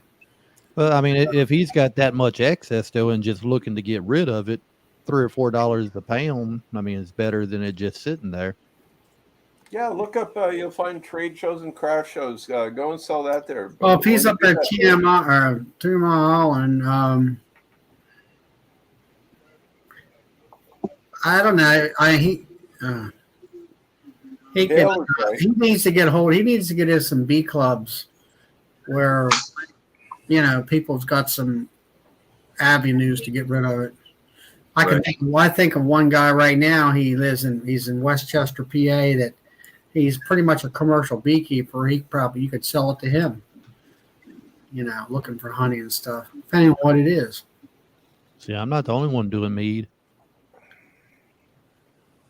Boy, oh boy, that sounds. I've got a jar to open. I got 9 gallons brewing, a gallon over here, and then a couple bottles. Somebody Look who it is. Oh. Earl. What's up? How you doing? Hey. I was about to say you need to put those shades on again, Bob. What's this mess about bald people? Man, gosh, you guys are killing me tonight. The shine is bright. The future. You shaved the wrong end, there. Bob, God only made a few perfect heads. The rest of them, he put hair on them. Well, then I'm in between. I'm like, I've still got mine so far. Hey, I got every single hair and then some. It'll grow into my eyeballs if I let it. I just prefer shaving it every summer. Let me see. Comments. Hey, I haven't seen Tex show up here. How far is he from Dallas? Does anybody know? I don't know. Don't know. I'm wondering how he's doing. Hey, Earl, I don't know if you caught the first part where I said Jose's going to be in Tennessee. No, I didn't. When did he want to be in Tennessee? He said he's going on vacation for 2 weeks, and he was looking to see if there was any beekeepers that wanted to meet up. He's going to be in Chattanooga, so I don't know how far that is from you. Johnny says like an hour from him, hour and a half.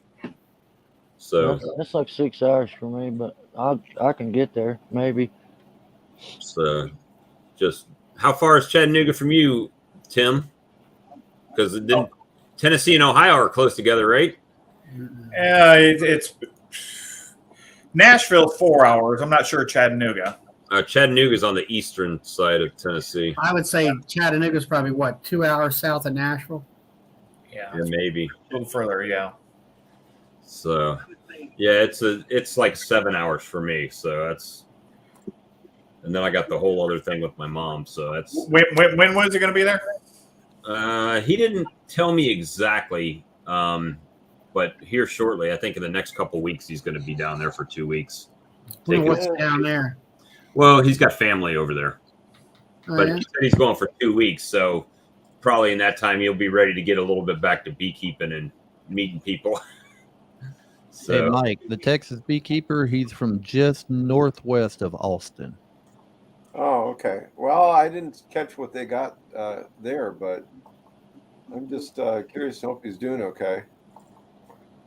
Well, I've got people here that I saw a post today that want bulk honey, but my thing is, and that's the same reason that I don't really send my honey all over the place, because that's right now my only income, right?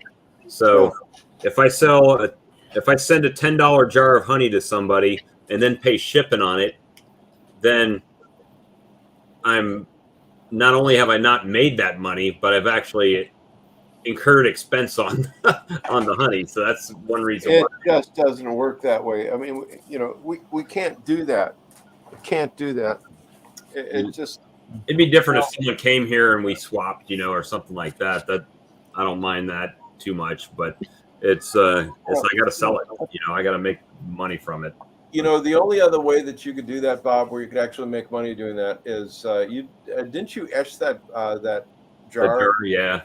That was really cool. And I think selling that for something unique, like wedding gift or a Christmas gift and a special like bottle. Well, not only that, Bob, you don't have to do it that elaborate every time. You could do a simple name on a jar, Earl's Honey. That you could do those quick or something. And like he says, I'm mesmerized by seeing that. When I see it engraved into the jar, I'm like, oh, this is something precious. So this content is as sweet as you. The content of this jar is as sweet as you.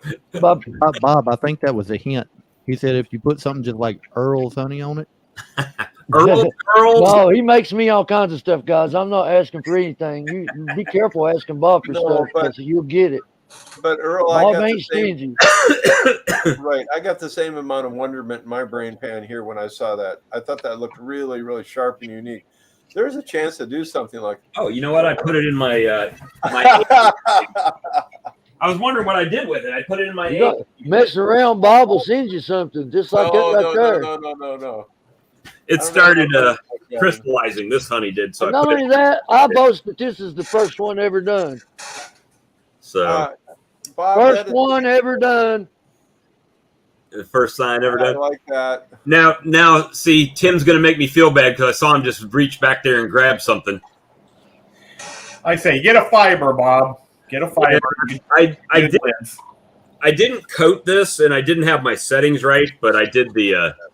You can see it's very light on there. Wait a second here. Did you etch the lid? Yeah, that's what Tim just did. Look, Tim's got a much. Tim, I got a brother-in-law with a CNC machine. Don't go make me go visit. I will come back with some stuff on y'all. Well, you can do that with a CNC machine. But hang on a second. How much was if you use a CNC machine or you etch it with something other than a laser? Use something like this. Aluminum black. Explain it'll make it look. It'll make it look like this. Now this was lasered, but if you want to etch it with something else, this will turn it black. No doubt. Oh, okay. My brother-in-law, he's a vice principal at our local New Giant High School, and he also is head of the robotics club and takes care of them. And so he makes stuff for the robots and helps them build it. And he's like a super smart dude. He's awesome.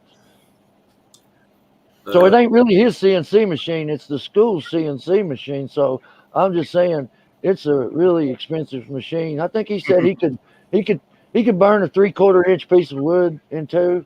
He said, and cut up to 3/4 of a piece of wood and up to a 1/4 inch in metal with it. So is that fusion? I ain't never seen it. I don't know nothing about that. That's not my league. That's not my lane. That's just he has it. And that Jim, is that what did you do with that tin? Did you put something on that to etch it off?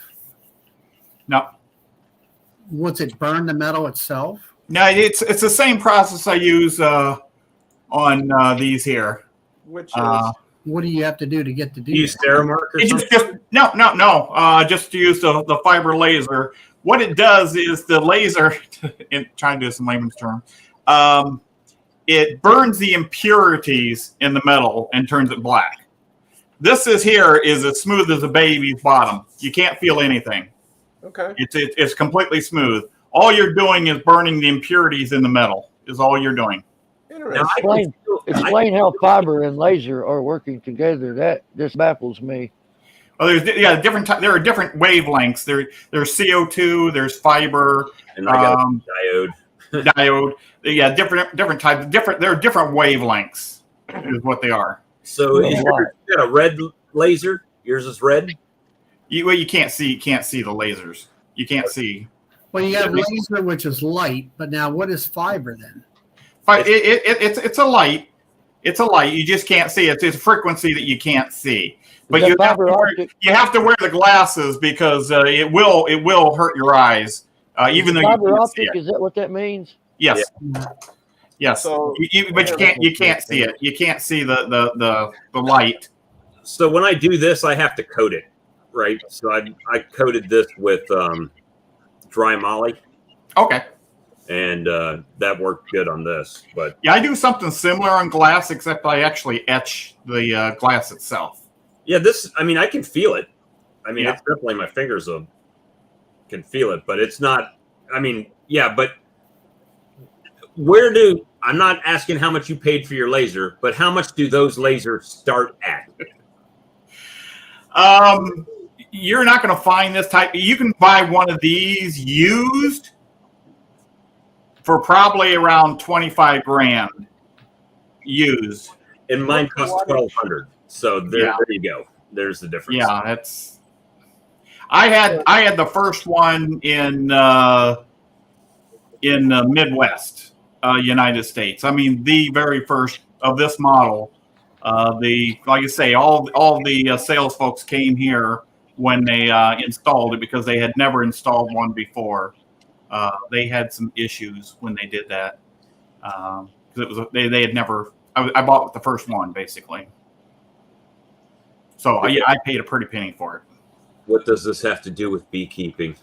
Well, we're beekeepers that do lasers too.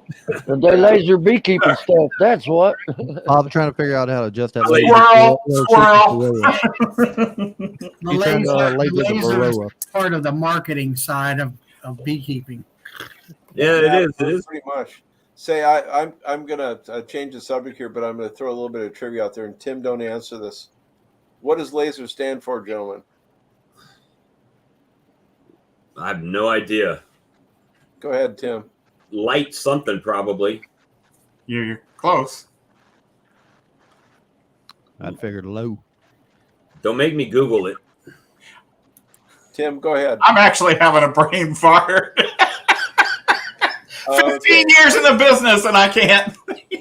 No, in all Tim, in all fairness, though, back in '75, we were still in high school, and we were actually building that were those CO2 with the Bruce triangles, and we're screwing around with the doped rubies. So light amplification by stimulated emission of radiation.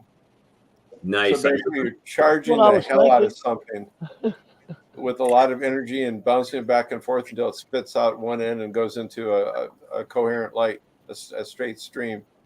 Pretty crazy shit. Now, one other little side note of stuff is there's a thing before that was the maser, which basically was a microwave laser beam, just taking a radio wave and putting them in there. We think that's what they were using to script the people in our embassies. But the question I wanted to ask is that are any of you guys putting your pollen patties on your hives now? I realize most of you guys are down south. Putting what on there? Pollen sub. I've got a pollen tube feeder out. I had wanted to, but I tell you what, I've got hive beetles real bad right now. I've been putting the candies on, but I'm going to have to go to Swift tomorrow. I'm putting Swifters on all the hives. I've got beetles real bad right now. Well, how are you putting your candies on there? Are you doing the four corner thing, or what are you doing? Were you supposed to take them out of the bag? No, you actually coat them in glue.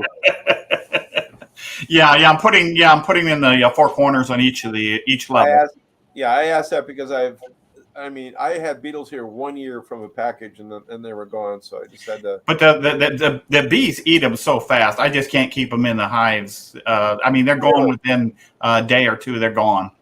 Okay. Turn them, but don't open I them. had all to the way. ask. What was that, Earl? Turn them, but don't open them. Just turn them. If you turn them and throw them in there, then they'll stay inside and they won't melt and run down. They'll stay inside the little packet and they'll eat the packet dry, and then they'll pull it out of there and say, I don't want this no more. Oh, my goodness. They pretty much eject all of it. It just Might makes be it worth stay a a little shot. longer. It just keeps it in there a little extra day or two. We're getting close to 10 o'clock in Lee's bedtime. So I just want to remind everybody, next week we will be on Lee's channel, not on my channel. So if you haven't subscribed to Lee, you need to go do it or you won't get the notification for next week. And let's keep Johnny in her prayers there. He's in hospital tonight, and he's having some issues. He had to go ER and stuff, and we don't know what it's going to look like as far as tomorrow having the show or not. But we're so far we're going to try to, but I don't know. It's up in the air as of right now, but we're still going to try to so far though. But Some week before just keep Johnny in your prayers there. Did you say heart issues, Earl? No, I'm not sure what it was. I say he went to the ER. Oh, I'm sorry. I actually had talked to him earlier today, and I didn't talk to him for long. I just wanted to let him know about Jose coming down his way, Tennessee. So I'd rather just say he went to the ER and then let him tell his business. You know what I mean? right. Yeah, absolutely. We will be lifting him up. Yes, sir. That's the main And thing. you said and Houston's also sick too, still sick, or He's just him and his family's had the COVID. So yeah, we might ought to add them in too. Yes, sir. Good thinking. Yeah. I'm starting to like old Charlie more and more. The day he whipped that banjo out on me, I right there was like, I love me some Charlie now. Changed your mind about him, huh? He became part of the family when he jerked up that banjo.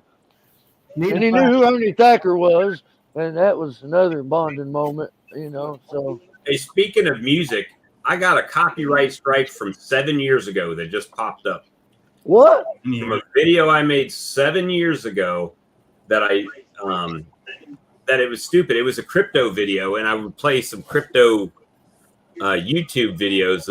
There's this guy that does like parody songs, and Earl? they copyrighted me after a time. It just came this week. I'm like, yeah, okay. Probably just a matter of time before I get copyrighted for some of that stuff I made up. I'll get us. Watch, one day we won't be able to do the show because I've been copyrighted right off of YouTube from 7-year-old videos. We'll do, hell.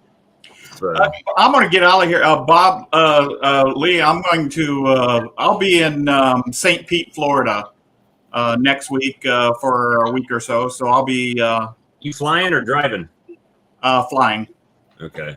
If you're driving, stop by because you'll be passing right by me going home. Yeah, so we'll be flying. So I won't be on the show, but I'll try to tune in if I get a chance. So. And your arms are going to be really tired. Hey, a quick question with Charlie. Charlie, what's the town you're located in? You'll have a good one. Yeah, You too. God bless. Falston. Feel sorry, Tim. Feel sorry for you. Take care, Phil. Okay. It's Falston, Mike. Yeah. Fallston. Yeah, that's Virginia or Maryland. That's Maryland. Yeah. So Eric actually does drive through there. I've got my cousin wants to buy some honey from Charlie. So Yeah, he's from Gaithersburg, right? Yeah. Yeah, But he well, drives out- that's close to DC. Yeah, he drives out to the Chesapeake. So Is that anywhere near Fallstown? Oh, come on. Hey guys, I'm gonna take off here too. God bless. All right, Mike. Thanks for joining us early and often this time. Absolutely. You guys take care. Y'all have a good one. I'm out of here too. God bless. All right, Earl. Thanks, buddy. See you tomorrow night, man. I want to thanks to all the people that subscribe and support the channel, that have joined my monthly membership thing. I appreciate it. Appreciate super chats and stuff when you guys decide it's worthy. And thank you for everything you do. And glad you guys get to join us and spend time with us. But remember, you can actually join the stream and be on the screen with us. And we enjoy that as well. So, look, we let Charlie in, and Phil, who, He let me in. And I actually bought some Smart Food popcorn today, and I was going to sit here and eat it, but I didn't see Charlie eating popcorn. If Charlie would have started eating popcorn, I would have went and grabbed that bag and been eating popcorn with Charlie. That's more my winter treat, I guess. I'm about to say, if you would have been eating it, Charlie would have went and got some then. Yeah. Popcorn's great. Yeah. But at any rate, I guess we can go ahead and round it up. We've got a couple minutes, but no need to push it to the limit tonight. That sounds good with me. And let Lee pretend that he's going to go to sleep and go and eat his dinner. He probably hadn't eaten yet. Have you eaten yet? Nope. He always eats after the show. Come in, got a shower, and that's been about it. And I need to go check my dog and see if he's still with us or not. So, all right, guys. All right, guys. Well, you have a good one, and don't forget the stream team tomorrow. I guess they're back tomorrow. Brian back tomorrow. Yeah, as Yeah, far I as know. guess. I mean, And, Bob, can I just ask you one question? Have you ever seen a program from the UK called Only Fools and Horses? no, I haven't seen that one. Please YouTube I Only did watch Fools one and called. Horses. I did watch one the other day called "Building Ireland." No, don't. You're talking shit now. No, I'm serious. I Please did. go On on. Netflix, Building Ireland. No, I'm sure you did. But I racked my brains for a nickname for Bob.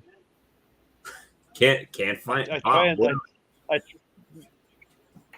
go to YouTube and type in Only Fools and Horses. Okay. It is a UK sitcom, and there's a character on it called Dale Boy. Dale Boy. Dale, Delboy. Dale Boy. It's funny because my middle name is Dale, Dale. So Say no it's more. Robert Dale. So I think it fits. Anybody on here, look up it's called Only Fools and Horses.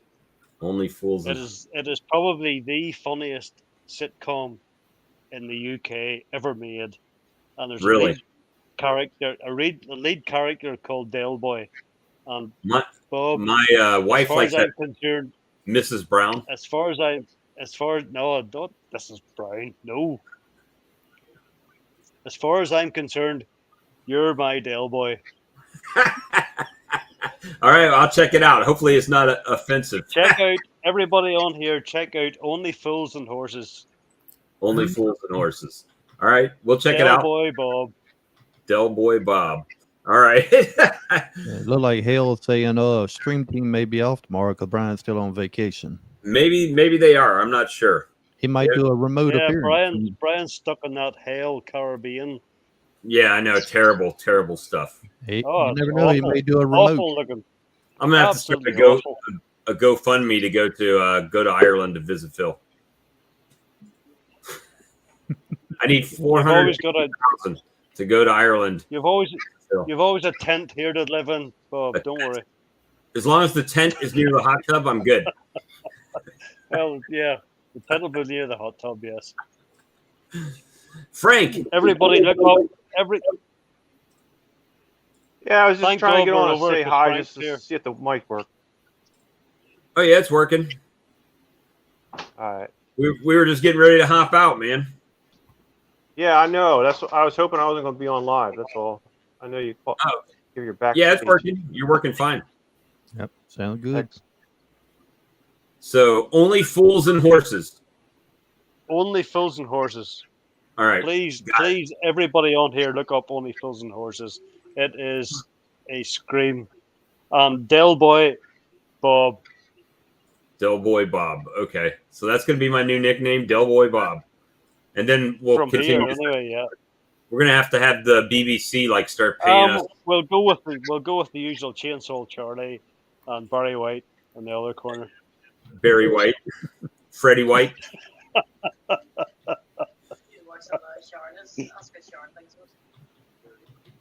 Which one's Del Boy? Del Boy's the top left hand corner. That guy right there. Yeah. The goofy looking one. Yeah. They're all goofy looking. Please, that's what makes them funny. There are like hundreds of episodes. All right, Del so Bob, that's a good one. We'll check that out. All right, guys, I gotta go Del check on my Bob. dog, and I gotta go check on my dog.